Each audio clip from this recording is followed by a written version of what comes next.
വിശുദ്ധമായ ഖുർആൻ. അഊദു ബില്ലാഹി മിനശ് ശൈത്വാനിർ റജീം. ബിസ്മില്ലാഹിർ റഹ്മാനിർ റഹീം. ومن آياته منامكم بالليل والنهار وابتغاؤكم من فضله إن في ذلك لآيات لقوم يسمعون.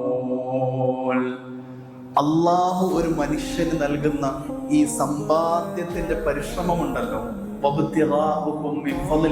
അള്ളാഹു നൽകുന്ന ഔദാര്യത്തിൽ നിന്ന് നിങ്ങൾ സമ്പാദിക്കുന്നത്, നിങ്ങൾ തേടുന്നത്, അത് അള്ളാഹുവിന്റെ ഒരു ദൃഷ്ടാന്തമാണ്.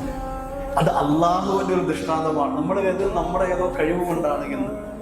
ശരിക്ക് കായിക അധ്വാനം ചെലവഴിച്ചിട്ട് പാടത്ത് പണിയെടുക്കുന്ന ഒരു കർഷകന്റെ നാലിലൊരു അധ്വാനമില്ലാതെ വലിയ വലിയ വലിയ സമ്പാദ്യങ്ങൾ സ്വരൂപൂട്ടുന്ന എത്ര ആളുകളുണ്ട് അല്ലേ?